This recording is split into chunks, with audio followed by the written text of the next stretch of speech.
2024년 3월 13일 사순 제4주간 수요일 제1독서 이사야서의 말씀입니다. 주님께서 이렇게 말씀하신다. 은혜의 때에 내가 너에게 응답하고 구원의 날에 내가 너를 도와주었다.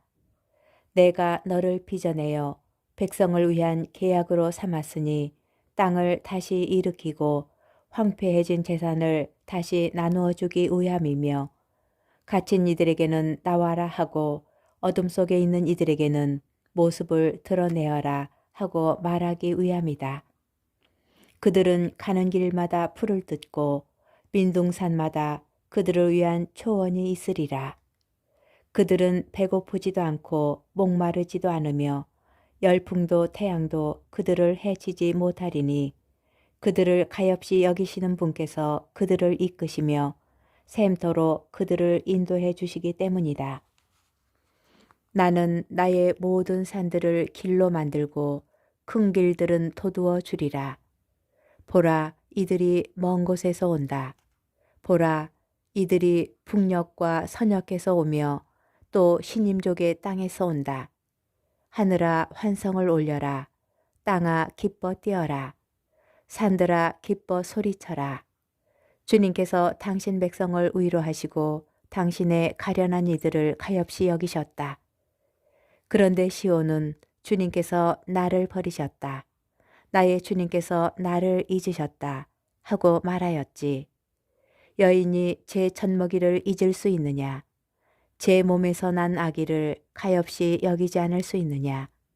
설령 여인들은 잊는다 하더라도 나는 너를 잊지 않는다. 주님의 말씀입니다. 복음, 요한복음 5장 17절에서 30절의 말씀입니다. 그때 예수님께서는 유다인들에게 내 아버지께서 여태 일하고 계시니 나도 일하는 것이다 하고 말씀하셨다. 이 때문에 유다인들은 더욱 예수님을 죽이려고 하였다. 그분께서 안식일을 어기실 뿐만 아니라 하느님을 당신 아버지라고 하시면서 당신 자신을 하느님과 대등하게 만드셨기 때문이다. 예수님께서 그들에게 말씀하셨다. 내가 진실로 진실로 너희에게 말한다. 아버지께서 하시는 것을 보지 않고서 아들이 스스로 할 수 있는 것은 하나도 없다. 그분께서 하시는 것을 아들도 그대로 할 따름이다. 아버지께서는 아들을 사랑하시어 당신께서 하시는 모든 것을 아들에게 보여주신다. 그리고 앞으로 그보다 더 큰 일들을 아들에게 보여주시어 너희를 놀라게 하실 것이다. 아버지께서 죽은 이들을 일으켜 다시 살리시는 것처럼 아들도 자기가 원하는 이들을 다시 살린다.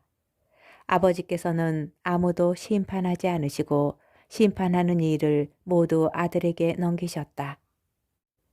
모든 사람이 아버지를 공경하듯이 아들도 공경하게 하시려는 것이다. 아들을 공경하지 않는 자는 아들을 보내신 아버지도 공경하지 않는다. 내가 진실로 진실로 너희에게 말한다. 내 말을 듣고 나를 보내신 분을 믿는 이는 영생을 얻고 심판을 받지 않는다. 그는 이미 죽음에서 생명으로 건너갔다. 내가 진실로 진실로 너희에게 말한다. 죽은 이들이 하느님 아들의 목소리를 듣고 또 그렇게 들은 이들이 살아날 때가 온다. 지금이 바로 그 때다. 아버지께서 당신 안에 생명을 가지고 계신 것처럼 아들도 그 안에 생명을 가지게 해주셨기 때문이다. 아버지께서는 또 그가 사람의 아들이므로 심판을 하는 권한도 주셨다. 이 말에 놀라지 마라. 무덤 속에 있는 모든 사람이 그의 목소리를 듣는 때가 온다. 그들이 무덤에서 나와 선을 행한 이들은 부활하여 생명을 얻고 악을 저지르는 자들은 부활하여 심판을 받을 것이다.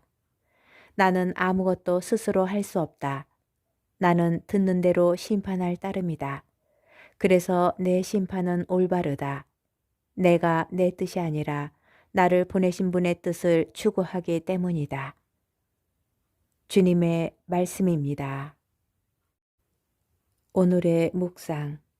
주님께서 나를 버리셨다. 나의 주님께서 나를 잊으셨다. 극한의 절망 속에서 부르짖는 이스라엘에게 하느님께서 선언하십니다. 여인이 제 젖먹이를 잊을 수 있느냐? 설령 여인들은 잊는다 하더라도 나는 너를 잊지 않는다. 어머니와 자녀는 같은 살과 피를 나눈 관계이므로 결코 서로 잊을 수 없다고 합니다. 그런데 성경은 이보다 더 강한 유대가 바로 하느님과 인간의 관계임을 선언합니다.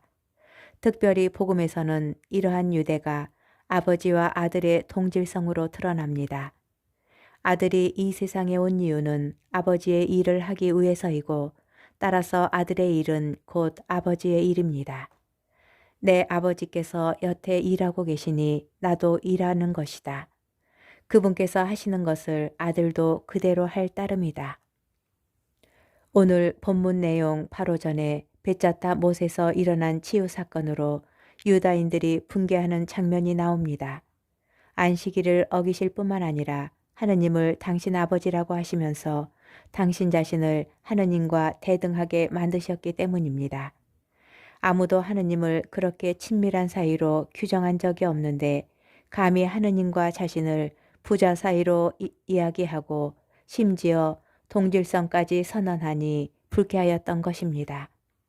그러나 이미 살펴본 것처럼 오늘 독서에는 어미와 젖먹이의 관계보다 더 긴밀한 관계로 하느님과 인간의 관계가 묘사되어 있습니다. 사실 우리가 맺는 관계 가운데 가장 치열하고도 에너지가 집중적으로 요구되는 관계가 부모와 자녀 관계입니다. 최고의 사랑과 희생, 기대와 희망을 품고 있기 때문입니다. 그런데 하느님께서는 그보다 더한 사랑을 우리에게 가지고 계시고 그 사랑은 예수 그리스도의 죽음을 통하여 완성됩니다. 무엇보다도 큰 사랑이기에 가장 큰 고통으로 완성되는 것입니다.